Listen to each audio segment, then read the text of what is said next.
Um assassinato militar preventivo, uma resposta prometida.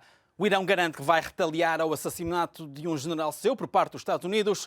Analistas receiam consequências devastadoras e imprevisíveis. Euronews Noite, bem-vindo. 3 dias de luto e a promessa de uma resposta implacável contra os Estados Unidos. O Irão garante retaliação pelo assassinato de Qassem Soleimani. A situação pode piorar na Austrália. Espera-se o aumento das temperaturas e ventos fortes quando há mais de 200 incêndios ativos. Rally Dakar tem o tiro de partida no domingo pela primeira vez na Arábia Saudita, um país denunciado por organizações de defesa dos direitos humanos. 3 dias de luto e a promessa de uma resposta implacável contra os Estados Unidos. O Irão garante que não vai tardar a retaliação pelo assassinato de Qassem Soleimani, o número 2 do regime iraniano. O Pentágono anunciou reforço da presença militar no Médio Oriente com 3.000 homens. Os destroços do veículo onde seguia Qassem Soleimani junto ao aeroporto internacional de Bagdade atestam a violência do ataque aéreo lançado pelos Estados Unidos. O general iraniano, que era considerado na prática como um dos homens mais poderosos do Médio Oriente, morreu juntamente com Abu Mahdi al-Muhandis, o responsável pelas forças paramilitares xiitas no Iraque. O general Esmail Ghani é a figura do regime que vai substituir o agora mártir Soleimani. A onda de choque que invadiu o Irão não tardou a ganhar forma de resposta. A vingança, promete-se, será implacável. Os movimentos de resistência no Iraque, na Síria, no Líbano e em todo o lado estão de luto por Soleimani e querem vingança pelo sangue derramado. O Ayatollah Ali Khamenei fala mesmo em Soleimani como o símbolo internacional da resistência. O Irão mergulhou em 3 dias de um luto que não vai dissipar-se tão cedo. Qassem não era apenas um combatente, ele representava a esperança dos oprimidos de todo o mundo. Neste mesmo dia há vários Qassem Soleimanis a nascer.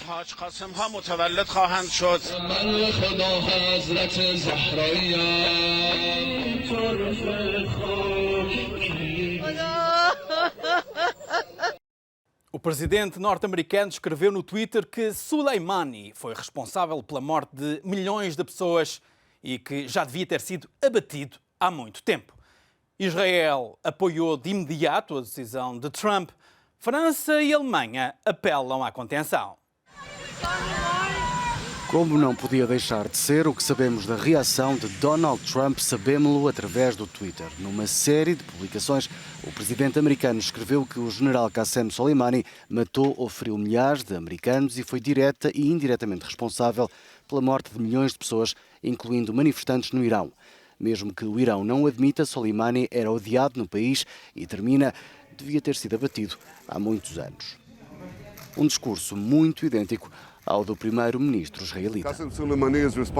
Qassem Soleimani é responsável pela morte de cidadãos americanos e de muitas outras pessoas inocentes. Ele estava a planear mais ataques. O presidente Trump tem todo o mérito por agir rapidamente e de forma decisiva. No Líbano, o líder do Hezbollah deixou bastante claro que o grupo xiita pretende continuar o caminho de Soleimani e garantiu que os assassinos criminosos do general iraniano terão o castigo certo. Da Europa chega a posição do governo francês com apelos à moderação. Sim, acordamos num mundo mais perigoso. A escalada militar é sempre perigosa. É perigosa em todas as frentes. Por isso é que França procura sempre condições para a estabilidade e vai continuar a fazê-lo. A Alemanha apontou responsabilidades, mas também falou em mitigar o contexto. A ação americana é uma reação a uma série de provocações da responsabilidade do Irão. Estamos num patamar perigoso nesta escalada. Cabe-nos a nós ajudar a acalmar a situação com prudência e contenção. Os soldados alemães que estão ainda no Iraque, onde dão formação aos militares locais, receberam ordens para não saírem das bases onde se encontram. A Euronews falou com a especialista em assuntos do Médio Oriente, Beatriz Iubero, que nos deu a sua visão sobre o incidente. As tensões entre os Estados Unidos e o Irão têm aumentado nas últimas semanas, com o Iraque a ser o palco para ataques de parte a parte. Jornalista especialista no Médio Oriente, Beatriz Iubero, explica que as consequências deste último golpe de Washington, que matou em Bagdade o líder das tropas de elite iranianas, ainda são difíceis de prever. Há uma situação delicada com todo o processo nuclear. Os Estados Unidos também nas últimas semanas impuseram novamente sanções ao Irão. Portanto, o que se pode esperar novamente por parte do Irão são ataques possivelmente em bases americanas na região. De hecho, hay que recordar, Estados Unidos mantém a 5.000 efectivos. Devemos recordar que os Estados Unidos ainda mantêm 5.000 soldados em solo iraquiano, embora haja anúncios do Pentágono de que podem retirar metade deles num curto prazo, ainda há 5.000 efetivos em solo iraquiano. Estão também no Iraque as forças Quds, que são forças iranianas, portanto, se houver algum tipo de resposta, ela será no Médio Oriente. A estratégia de Washington surpreende os analistas por causa das consequências que pode ter na desestabilização de uma região ainda marcada pelo terrorismo do Daesh. Estados Unidos não só ha carregado contra os iraníes nos últimos meses, também ha carregado ou ha deixado. É preciso lembrar que os Estados Unidos não só agiram contra os iranianos nos últimos meses, como também deixaram os curdos na Síria, de alguma forma à mercê do governo turco de Erdogan.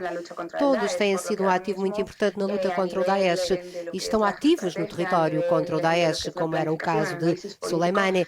A pergunta dos analistas é o que é que os Estados Unidos estão a fazer com a sua estratégia de matar agentes que têm lutado contra o Daesh há anos e que estão vivos e ativos no território contra o Daesh. E esse era o caso do general Soleimani. É certo que havia dúvidas e pesava uma sombra sobre ele e sobre as suas possíveis atividades contra os Estados Unidos no Iraque, mas foi um ativo muito importante com as suas forças na luta contra o Daesh. Importante como suas forças, o movimento popular na luta contra o Daesh no território.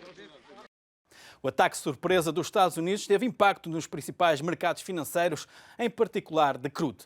O barril de Brent, para entrega em março, chegou a estar cotado nos $68,1, um aumento de quase 4% em relação ao dia anterior e um máximo desde setembro.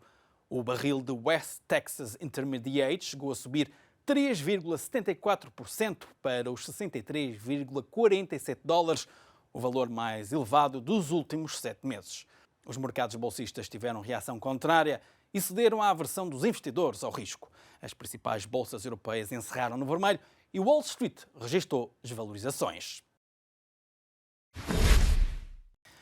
O inverno vivido na Austrália pode piorar. As temperaturas poderão aumentar nos próximos dias e complicar ainda mais o combate à terrível onda de incêndios no país.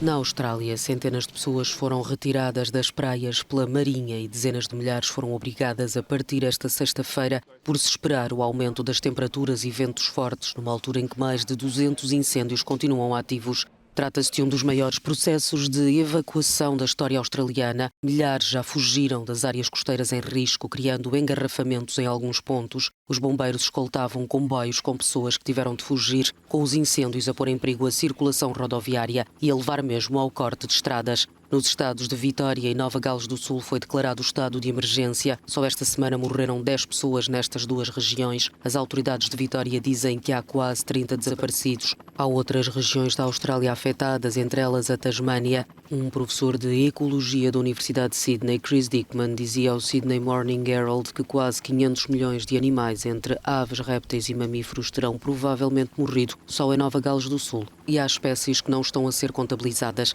O cenário é desolador e devastador. Cerca de 5 milhões de hectares de floresta foram transformados em cinza. Pelo menos 19 pessoas morreram e mais de 1.400 casas foram destruídas.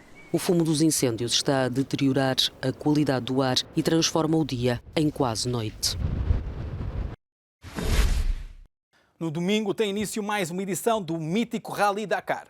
Com os continentes europeu e africano há muito afastados da prova e depois de 11 anos na América do Sul, agora o cenário vai ser a Arábia Saudita, um país islâmico ultraconservador, muito criticado pelas alegadas violações de direitos humanos.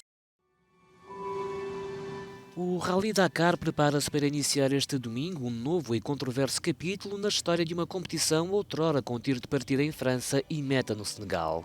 Anulado em 2008 por alegados motivos de segurança, no ano seguinte o rally mudou-se para a América do Sul. 11 edições depois, à entrada para a segunda década do século XXI e ainda sob o nome Dakar. A prova vai agora ter como palco o deserto da Arábia Saudita, um país islâmico ultraconservador onde as mulheres só começaram a poder conduzir há 1 ano e meio.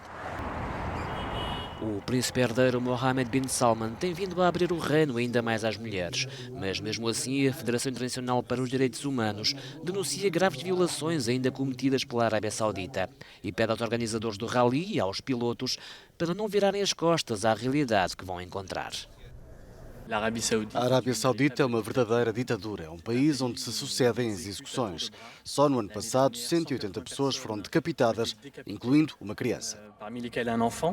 Nos últimos anos, a Arábia Saudita afrouxou algumas limitações impostas às mulheres. Por exemplo, passou a permitir às sauditas conduzir.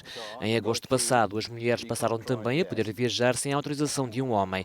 Já podem também pedir o divórcio, registar e ser tutoras legais dos filhos, além de assistirem a jogos de futebol. Quanto ao Dakar, depois de no ano passado ter batido o recorde de presenças femininas na linha de partida no Peru, agora há apenas 12 mulheres entre os mais de 570 inscritos, numa prova prevista terminar a 17 de janeiro. O mundo entrou num novo ano, mas nem por isso significa que os velhos problemas desapareceram, em especial para a União Europeia, que conta com vários desafios por resolver. Ano novo, vida nova. Mas no caso da União Europeia, com a casa ainda por arrumar. Os desafios da nova década são muitos, mas os Estados-membros não se livraram de entrar em 2020 ainda na ressaca do Brexit. Uma ideia catapultou recentemente Boris Johnson para a liderança do Reino Unido e o Reino Unido para a saída da União Europeia. O Brexit tem finalmente data marcada para este ano. A partir de 31 de janeiro, uma nova amizade começa, com fronteiras por definir e acordos comerciais por estabelecer.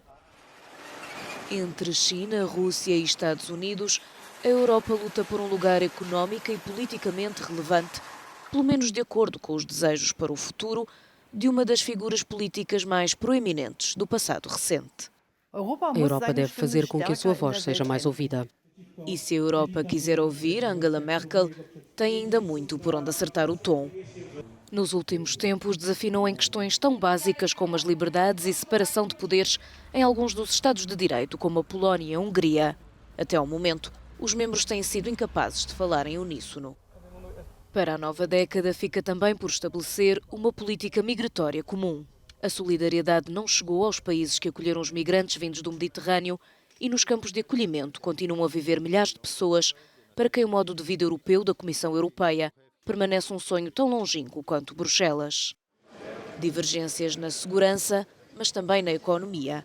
A União Europeia mostrou-se igualmente desunida na aprovação do próprio orçamento de 2021 a 2027. Quem dá mais quer dar menos, quem, como Portugal, depende dos fundos de coesão, está disponível para contribuir com mais. Perante a falta de consenso, cabe agora ao Presidente do Conselho Europeu, Charles Michel, ter reuniões bilaterais com todos os Estados-membros para se passar à negociação final do quadro financeiro dos próximos anos. Mas com mais ou menos solidariedade, os agora 27 afirmam estar apostados em olhar para a frente e definir novas estratégias de crescimento. Adeus combustíveis fósseis, olá energias limpas. O futuro da União Europeia, dizem, quer-se verde. O Pacto Verde Europeu é a nossa nova estratégia de crescimento. Um crescimento que levará o seu tempo, mais concretamente até 2050, ano em que a União gostaria de atingir a neutralidade carbónica e ver os gases com efeito de estufa reduzidos. Isto, claro, se o Bloco conseguir convencer, que é como quem diz ajudar financeiramente, países como a Polónia a deixar o carvão. Os polacos não têm tanta certeza, dizem não estar preparados para o compromisso e o consenso, se chegar a existir, está adiado para junho. Ano novo, desafios que se mantêm. A União Europeia chegou aos 20 e tem pela frente várias provas de fogo para mostrar se consegue ter a maturidade que os tempos lhe exigem. E chegamos ao final do Euronews Noite. Obrigado por nos acompanhar. Até breve.